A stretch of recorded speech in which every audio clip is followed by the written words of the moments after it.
Fundamental rights का एक right है कल्चरल एंड एजुकेशनल राइट, मतलब कल्चर और एजुकेशन।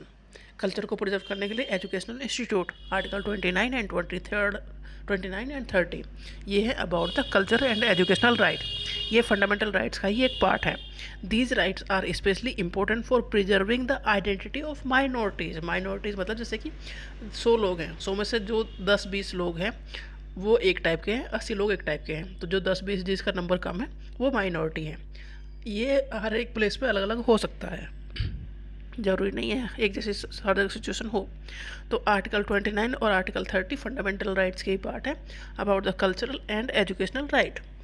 आर्टिकल 29 काफ़ी इंपॉर्टेंट है, दोनों ही ये दोनों ही आर्टिकल 29 कह रहा है about the protection of culture and prevent discrimination, मतलब अपने कल्चर को बचाने के लिए आप एजुकेशनल इंस्टीट्यूट खोल सकते हो। आर्टिकल 29 का फर्स्ट है प्रोटेक्शन ऑफ कल्चर। कल्चर जो अपना हमारा कल्चर है उसे प्रोटेक्ट करने के लिए हम कर सकते हैं। Any section of citizens with A distinct language, जिनकी लैंग्वेज अलग है, स्क्रिप्ट अलग है, कल्चर अलग है, उनके पास अधिकार है, has the right to preserve it. उनके पास अधिकार है कि वो इसे प्रिजर्व कर सकें। जैसे अगर हम किसी चीज़ को यूज़ में नहीं लेंगे तो वो ख़त्म होती चली जाती हैं। तो जैसे हमारी लैंग्वेज है, बहुत सारी लैंग्वेज हमारी इंडिया में है, तो अगर जो अपनी लैंग्वेज को बचाना चाहता है, माइनॉरिटीज़ ही हैं वो जो अब ख़त्म हो जाएंगी नहीं तो उनके लिए आप काम कर सकते हो, एजुकेशनल इंस्टीट्यूट खोल सकते हो। तो एनी सेक्शन ऑफ सिटीजन्स जिनकी डिस्टिंक्ट लैंग्वेज है, डिफरेंट लैंग्वेज है, स्क्रिप्ट है और कल्चर है, उनके पास अधिकार है कि वो उसे प्रिजर्व कर सकें।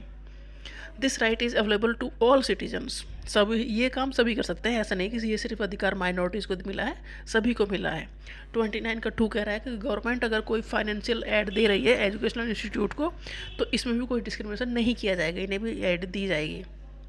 No citizen can be denied admission into educational institute maintain by the state.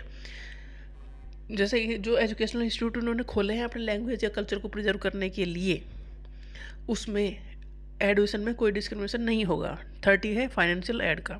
तो 29 का 2 कह रहा है जो एजुकेशनल इंस्टीट्यूट खोले गए हैं माइनॉरिटीज ने अपनी लैंग्वेज या कल्चर को प्रिजर्व करने के लिए, उसके एडमिशन में वो डिस्क्रिमिनेशन नहीं कर सकते। वो दूसरे जो लैंग्वेज वाले बच्चे हैं उन्हें मना नहीं कर सकते, कोई डिस्क्रिमिनेशन नहीं होगा एडमिशन में। No citizen can be denied admission into the educational institutions maintained by the state और receiving government aid on ground of religion, race, caste और लैंग्वेज। अगर किसी इस बेस पर कोई एजुकेशनल इंस्टीट्यूट खोले गए हैं तो किसी भी सिटीजन्स को वहाँ एडमिशन ले सकता है, मतलब अगर लीगल ढंग से एडमिशन लेना चाहता है तो ले सकता है, उसे मना नहीं किया जा सकता, डिनाई नहीं किया जा सकता। This ensure equal access to education, जिससे कि सभी को इक्वल एक्सेस हो एजुकेशन के लिए। आर्टिकल 30 इसी से रिलेटेड है। Right to establish educational institute खोलने का अधिकार आपके पास है। 30 का 1 कह रहा है right to establish and administered institutions all religious and linguistic minorities का मतलब समझ में आ गया, जो पॉपुलेशन में कम है उस एरिया में, हैव द राइट, उनके पास अधिकार है to established educational institute and administer them. वो अपने लैंग्वेज को, कल्चर को प्रिजर्व करने के लिए एजुकेशनल इंस्टीट्यूट खोल सकते हैं। This help minorities preserve their language, culture and religion through education के थ्रू वो इन चीज़ों को बचा सकते हैं। एजुकेशनल इंस्टीट्यूट खोलेंगे तभी बच्चे वहाँ पर आएंगे, तभी वो चीज़ें प्रिजर्व होंगी। घर जाके तो आप बता नहीं सकते हो।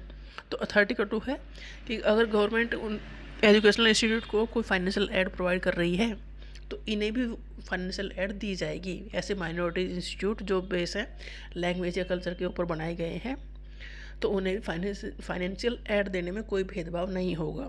No discrimination in government aid help. The state cannot discriminate against minority institutions while giving financial aid. Minority run institution must be treated equally with others in funding matters. देखो सभी इंस्टीट्यूशन गवर्नमेंट अगर fund करे तो सब बराबर है, सभी को फंड करेगी। तो आर्टिकल 29 और 30 about the cultural and educational right, ये फंडामेंटल राइट का ही एक पार्ट है। 29 and 30 culture and educational right. 29 है अबाउट द जो अपना कल्चर है उसे प्रोटेक्ट करना, और 30 है एजुकेशनल इंस्टीट्यूट खोलने का अधिकार।